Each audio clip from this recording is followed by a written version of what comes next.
Bismillah, hari ini Senin 31 Desember 2012 akan kita jawab beberapa pertanyaan dari members dan yang lainnya, di mana pertanyaan tersebut di grup dakwah tauhid.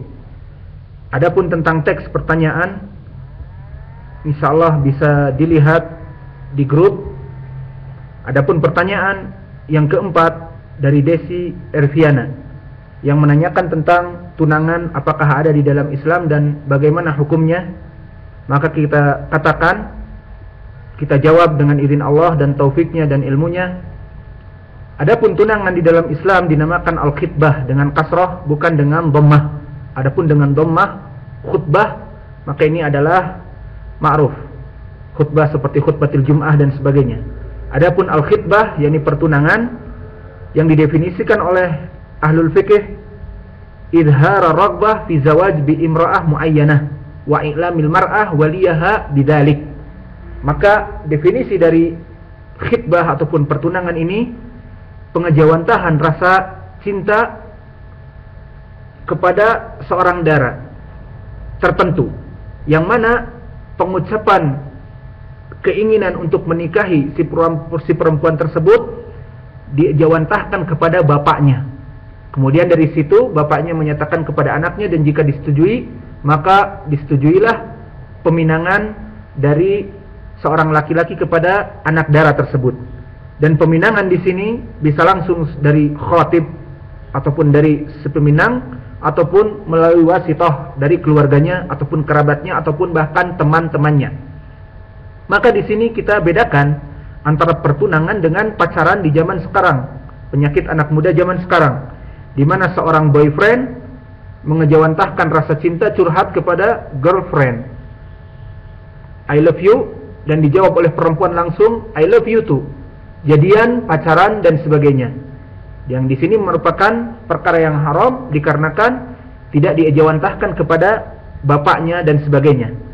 Dan adapun beberapa perkara yang berhubungan dengan hukum-hukum dari permasalahan khitbah, jika telah disepakati seseorang tersebut telah meminang anak dara dari keluarga fulan, maka anak dara tersebut sudah di-booking oleh si laki-laki tadi untuk dijadikan istrinya di hari kelak, beberapa tahun yang akan datang ataupun berminggu-minggu yang akan datang dan sebagainya. Maka pada saat ini hukumnya diharamkan bagi laki-laki lain untuk meminangnya, seperti hadis yang disebutkan oleh Imam Al-Bukhari dari Abu Hurairah, wala yakhtubu ala khutbati akhih. Maka tidak boleh seseorang meminang dari pinangan laki-laki yang lain dari saudaranya kaum muslimin. Tapi ini dipengecualikan dari dua perkara. Perkara yang pertama, jika sepeminang yang pertama tadi mendapat uzur kemudian membatalkan pinangan, maka di sini boleh bagi peminang yang lain untuk meminang si dara tersebut. Yang mana dalilnya seperti dikeluarkan oleh muttafaqun alaih dari Ibnu Umar. Berkata Rasulullah sallallahu alaihi wa ala alihi wasallam, "Wala yakhtubu ala khutbati akhi illa ayadzana lahu." Maka tidak boleh seseorang meminang perempuan yang sudah dipinang kecuali si peminang ini mengizinkan kepada laki-laki yang kedua tersebut. Dan bisa jadi faktor lain sebaliknya. Jika yang meminta udzur untuk memutuskan hubungan pinangan ini dari pihak keluarga si perempuan, dikarenakan udzur ataupun karena si peminang sudah melampaui batas yang ditentukan, misalnya setahun ataupun lebih ataupun beberapa bulan, yang kemudian tidak ada kabar, maka berijtihadlah pihak keluarga si dara ini. Mungkin dia telah pergi ke luar negeri dan menikah, ataupun telah meninggal, tidak ada kabar dan sebagainya, maka diputuskan hubungan tersebut.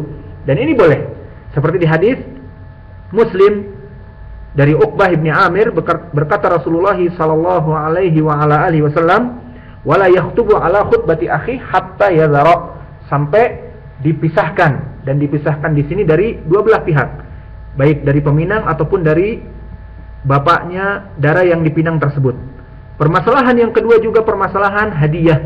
Apakah boleh kita memberikan hadiah kepada perempuan tersebut, dan apakah boleh si perempuan ataupun si bapak dari perempuan tersebut mengambil hadiah tersebut ataupun uang dan sebagainya, maka telah datang hadis yang dikeluarkan oleh Abu Daud dan Nasai dan Ibnu Majah dari Abdullah bin Amr bin Al-As, di mana Nabi Muhammad sallallahu alaihi wasallam menyatakan, ayyuma imra'atin nukihat ala sadaqin aw hibain aw iddatin qabla ismatin nikah fahuwa laha, wa ma kana ba'da ismatin nikah fahuwa liman mu'atih wa ahad ma ukrima alaih. Di dalam hadis ini, siapa saja perempuan yang dinikahi atas hadiah yang mana hadiah itu diberikan sebelum nikah, yakni pada waktu pertunangan, fahuwa laha, maka hadiah ini baginya, boleh diambil. Adapun setelah akad pernikahan, hadiah ini maka seperti mahar dan sebagainya boleh diberikan kepada kerabatnya yang paling mulia seperti bapak, ibu dan sebagainya. Maka hadis ini kedudukannya adalah hadis yang dhaif. Di dalam sanadnya Ibnu Jurayj dari Amr ibni Shu'aib an abihi an jiddih. Ibnu Jurayj di sini meskipun dia imam muhaddis tetapi mudallis dan tidak mendhahirkan dengan lafaz mendengar dari gurunya, sehingga di sini kita mempunyai syak, mungkin dia tidak mendengar dari gurunya dan sebagainya. Akhirnya hadis ini dhaif dari segi munqati', terputus sanadnya. Adapun permasalahan juga yang berhubungan dengan khitbah, melihat beberapa orang yang sangat tasahul tentang permasalahan tunangan, seperti kita dapati di negeri kita di Homeland NKRI, beberapa anak-anak kuliah ataupun yang sudah bekerja, di saat dia melamar dan diterima lamarannya, dan di antara mereka penghitungan waktu, mungkin dikarenakan si perempuan harus meluluskan dulu kuliahnya dan sebagainya, ataupun mereka mengumpulkan uang dan sebagainya, maka di antara mereka 2 tahun 3 tahun menunggu waktu yang ditentukan. Akhirnya mereka sama-sama berhubungan, sampai berhubungan di luar batas, kecuali bersenggama mungkin dengan berkhulwah dan sebagainya, maka ini hukumnya tidak boleh di dalam Islam. Dikarenakan masalah khitbah ada batasan-batasan yang dibolehkan. Seperti apa? Seperti hukum ajanib, bukan seorang mahram. Sehingga tidak boleh seorang yang meminang dara kemudian dia masuk kepadanya dan berkhulwah dan melaksanakan apa yang dilaksanakan oleh hubungan suami istri, maka ini hukumnya haram. Maka Allah di sini memberikan azab yang besar. Adapun dalil tentang permasalahan ini, kama jaa fi sahihain dari Ibnu Abbas, berkata Rasulullah sallallahu alaihi wasallam, la yakhluwanna rajulun bi imra'atin illa ma'adhi mahramin. Dan di riwayat lain dikeluarkan oleh Imam Ahmad dari Jabir ibnu Samurah dengan tambahan lafaz wala yakhluwanna rajulun bi imra'atin fa inna thalithuhuma syaitan. Maka dikatakan bahwa tidak boleh, kata Rasulullah sallallahu alaihi wasallam, untuk berkhulwah. Berkhulwah itu berkesendirian antara si peminang dan yang dipinang tanpa ada yang lainnya. Maka tidak boleh, kata Rasulullah SAW. Bahkan di hadis lain dari Jabir ibnu Samurah dikatakan yang ketiganya adalah syaitan yang mengajak kepada perzinaan. Maka dari hadis ini kita mengetahui orang yang meminang seorang perempuan pada dasarnya boleh datang hari Id untuk memberikan ziarah, memberikan hadiah, untuk berbicara, bisa mungkin melihat wajahnya ataupun tangannya sesuai uruf yang ada, dan dengan syarat ma'azi mahramin, dengan mahram di sampingnya, maka boleh di sini, ataupun berbicara di balik sitar dan sebagainya.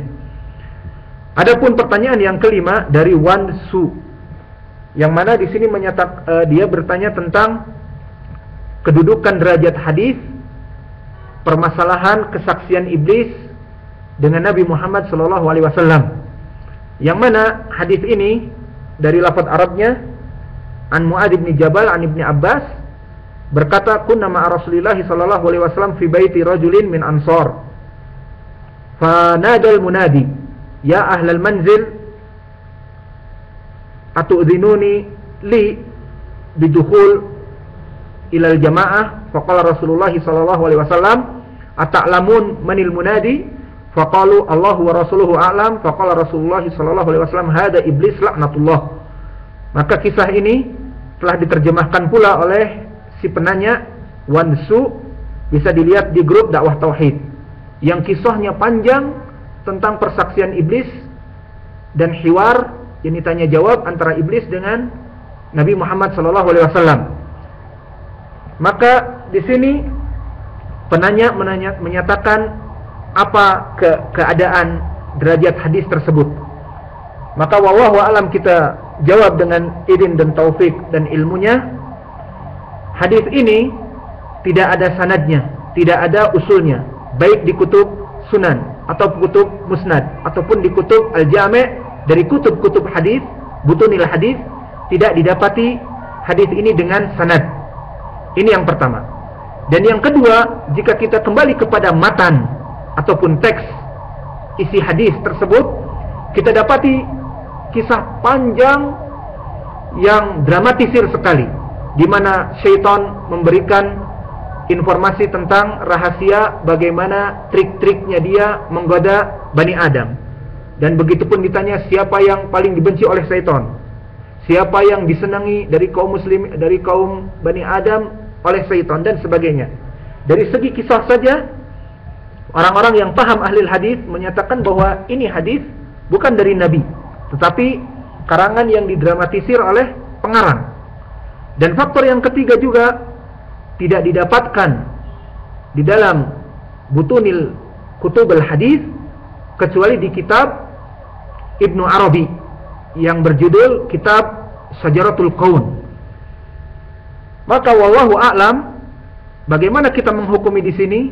Banyak kaidah di ilmu mustalah hadis bahwa alamat-alamat dari hadis yang dipalsukan, yang dibuat-buat oleh si pemalsu hadis, banyak alamatnya. Salah satunya seperti yang kita sebutkan, di dalam matannya ataupun teksnya kisah yang dramatisir sekali, yang seperti buatan manusia.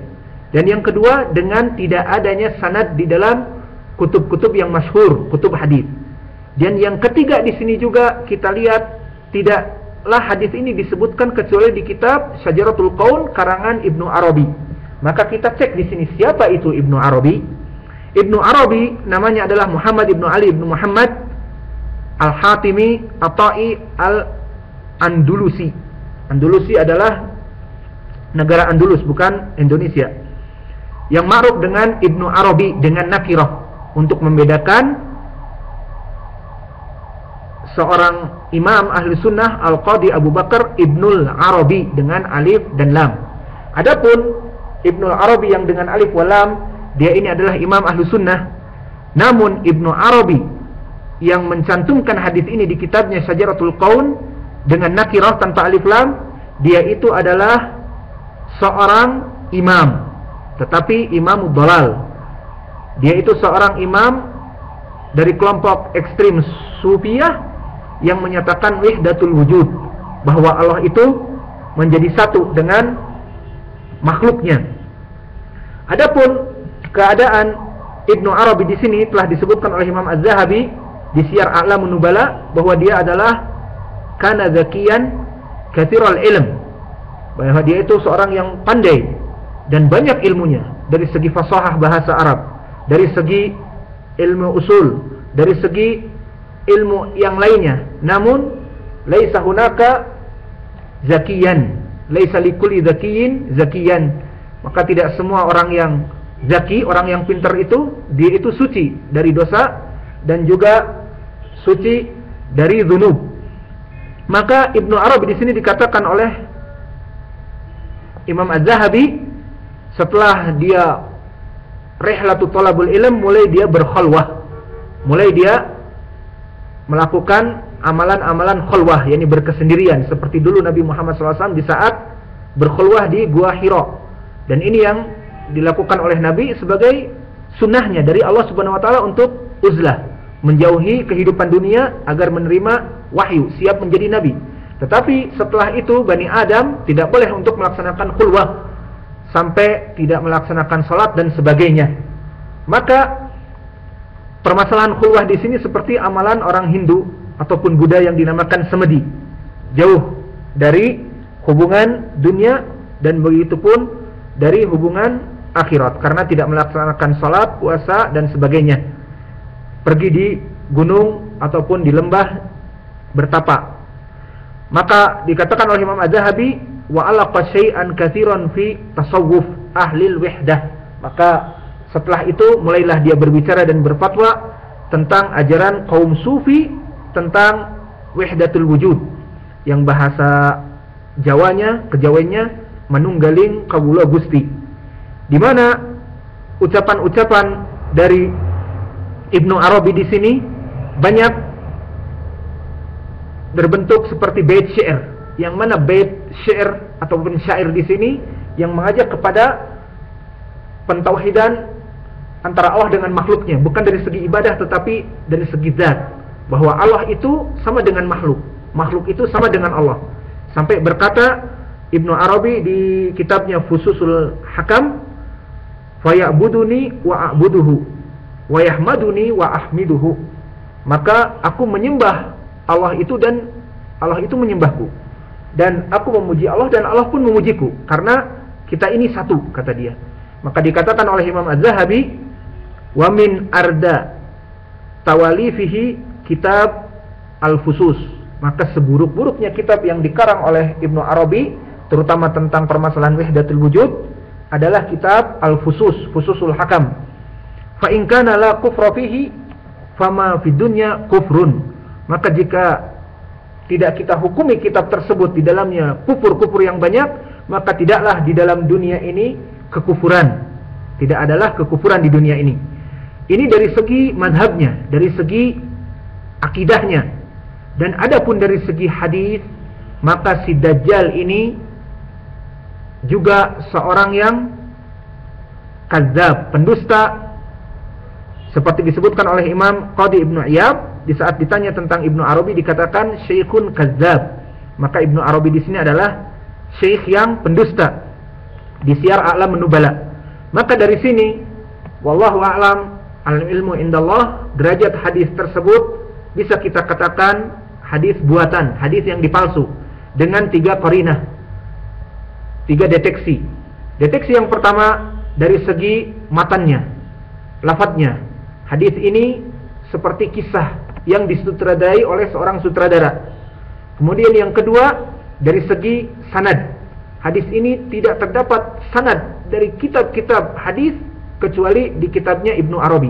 Dan yang ketiga, Ibnu Arabi yang menukilkan hadis tersebut dan tidak terdapat hadis itu kecuali di kitabnya, dan keadaan dia itu seorang pendusta dan seorang mubtadi' dhalun mudil dan dikafirkan oleh para ulama. Maka tidaklah jauh kalau hadis tersebut adalah karangan dia dan buatan dia, wallahu a'lam.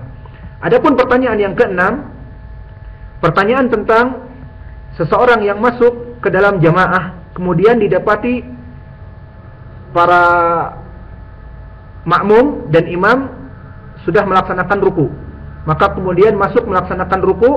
Maka yang jadi pertanyaan di sini, apakah saya melaksanakan salat lagi ataupun cukup dengan mendapati imam yang ruku tersebut?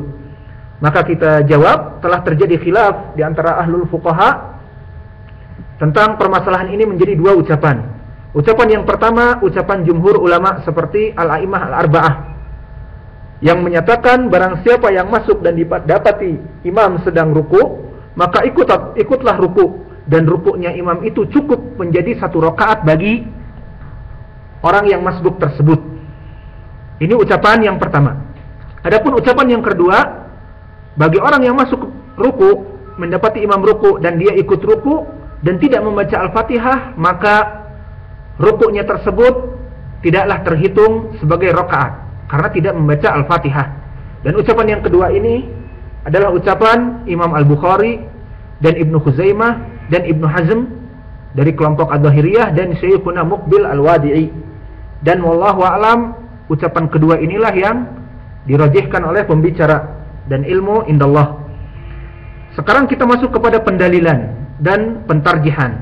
Mana dalil ucapan yang pertama, ucapan jumhur, Dalil ucapan jumhur dari 3 hadis. Hadis yang pertama dari Abi Hurairah yang dikeluarkan oleh Abu Daud, di mana Rasulullah SAW berkata, "Idza ji'tum ila shalah wa nahnu sujud fasjudu wa la ta'udduha syai'an wa man adraka rak'ah faqad adraka shalah." Barang siapa di antara kalian yang masbuk didapati imam dan didapati kami, yakni kata Rasulullah SAW, sedang sujud, maka sujudlah dan tidak ditambah rakaat lain.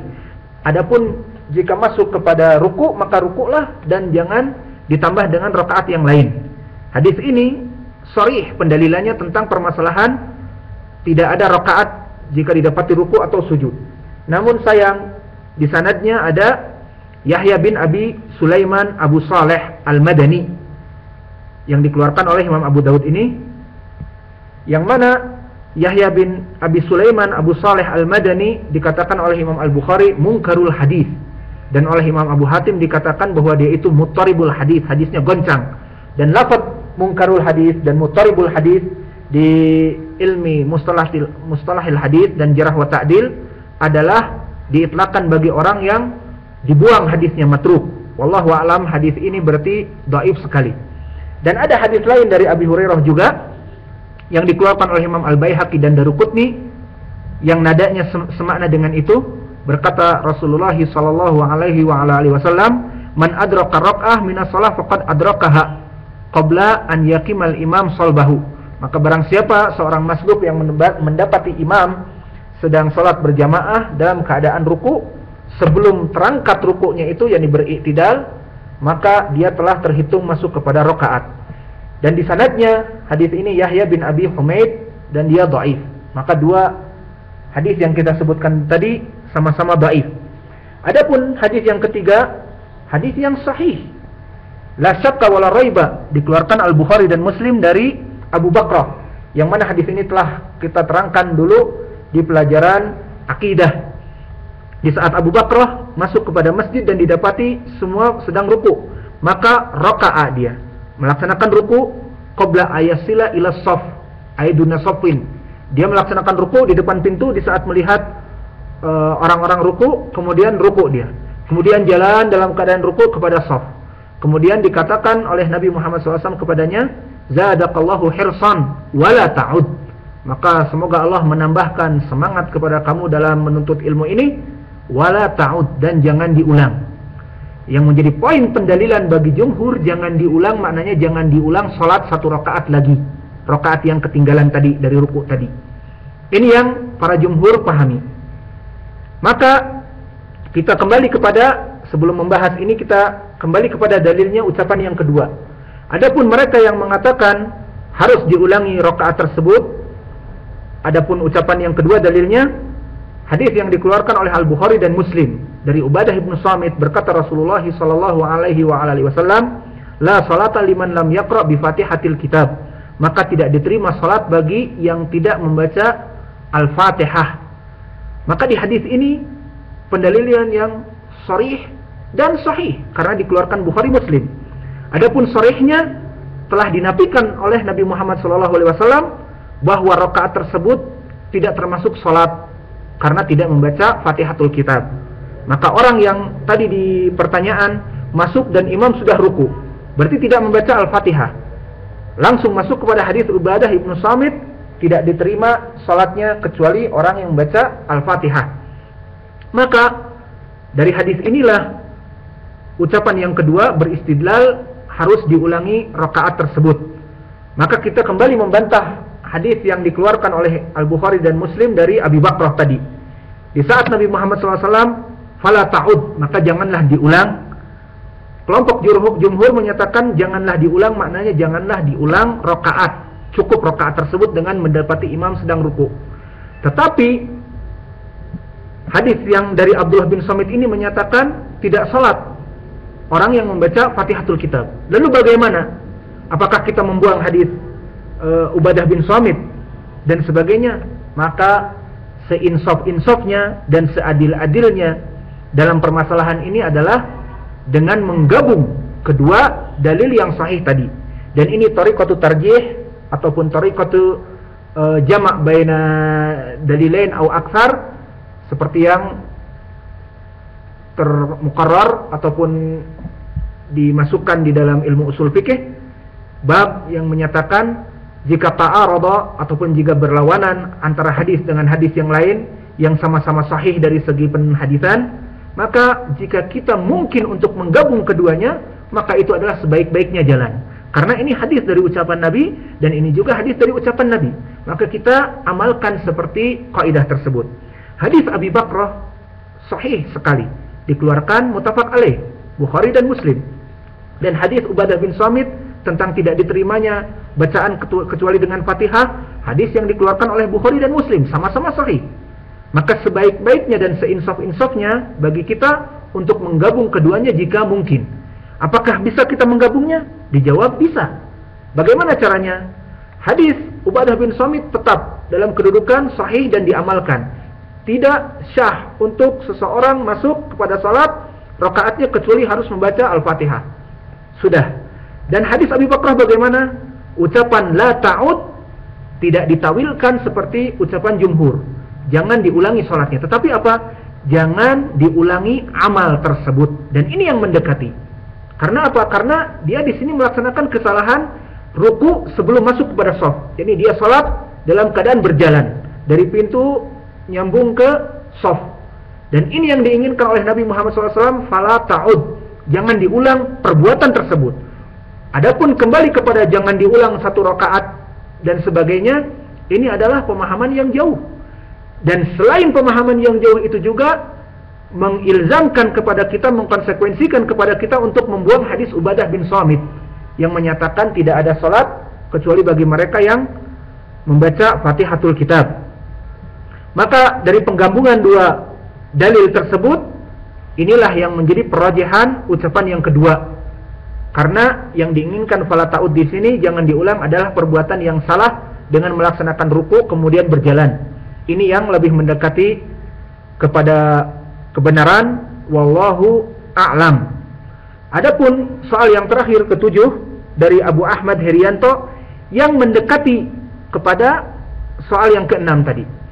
Dikatakan apabila seseorang masuk ke dalam jamaah dan mendapati imam sedang membaca surat dan orang tersebut membaca Al-Fatihah semampunya sehingga imam ruku, ketika orang tersebut belum menyelesaikan bacaan Al-Fatihahnya, apakah dia tetap terhitung dapat satu rakaat? Maka untuk permasalahan seperti ini telah diucapkan oleh Nabi dan diajarkan kepada kita tentang permasalahan orang yang masuk terburu-buru mendapati imam mendekati ruku misalnya. Apakah langsung mengikuti gerakan imam ruku kemudian membaca Al-Fatihah di saat ruku, ataupun mendapati imam sebelum ruku sebentar saja, sebelum dia takbir dia baca Al-Fatihah secara terburu-buru agar mengikuti Fatihah, yani mendapati Fatihah agar tidak mengulang salatnya. Perbuatan seperti ini tentunya salah, tidak mengikuti sunnah, karena telah diajarkan oleh Nabi kita Muhammad SAW seperti di hadis Abu Hurairah dan dari Abu Qatadah yang muttafaqun alaih. Berkata Rasulullah SAW, "Idza ataitumus shalah fa alaikum bis sakinah." Maka jika kamu wahai para kaum muslimin mendapati masbuk, misalnya terlambat masuk kepada salat dan didapati imam sudah salat, maka datanglah dengan pelan-pelan. Fama adraktum fasallu wa ma fatakum faatimmu. Maka jika kamu mendapati imam tersebut ruku, sujud, i'tidal, tasyahud, maka kamu ikuti. Wa ma fatakum faatimmu. Adapun yang ketinggalan maka kamu sempurnakan. Maka di sini jika seseorang datang dan imam sudah mulai, terutama yang zahir dengan mikrofon, terutama di Yaman ini, semua imam salat pakai mikrofon sehingga para makmum bisa menghitung dan mengetahui keadaan mereka yang berada di masjid, sudah masuk ke rakaat, sudah mulai salat dan sebagainya. Maka di saat seorang makmum ini yang terlambat mulai masuk kepada pintu dan imam sudah selesai dari bacaannya dan sudah mau mentakbirkan ruku, maka dia masuk dengan cepat buru-buru dan ikut ruku dan membaca Al-Fatihah. Ini salah tentunya. Ataupun belum mendapati ruku tetapi imam sudah selesai membaca surat yang setelah Fatihah yang panjang, kemudian mau mengatakan Allahu Akbar untuk ruku dan dia sempat bertakbir dan membaca Al-Fatihah dengan terburu-buru, ini juga salah. Karena Rasulullah SAW menyatakan, idza ataitumus shalah fa alaikum bisakinah. Maka dengan hudu, maka dengan pelan-pelan, karena ini adalah salat dan ibadah. Dan disebutkan setelah itu, fama adraktum fasallu. Jika kamu dapati imam, maka ikutilah imam. Jangan terburu-buru. Dan apa-apa yang tersisa, wa ma fatakum fa atimmu, dan lunaskanlah kekurangan-kekurangan yang ada. Maka al-khulasah barakallahu fikum, yang rajih dari ucapan ke-6 tadi, ucapan yang kedua dari pertanyaan ke-6 tadi adalah ucapan yang kedua, bahwa seseorang yang mendapati imam ruku dan tidak membaca Al-Fatihah maka harus diulangi. Dan adapun pertanyaan yang ketujuh yang mendekati dengan itu, kita nasihati kepada orang yang datang terburu-buru agar mendapatkan ruku ataupun membaca Al-Fatihah di tempat ataupun di waktu yang sangat mepet, maka kita anjurkan agar tidak terburu-buru. Fa'alaikum bisakinah. Maka yang ketinggalan, wa ma fatakum fa'atimmu, wa naktafi ulahuna, wa jazakumullahu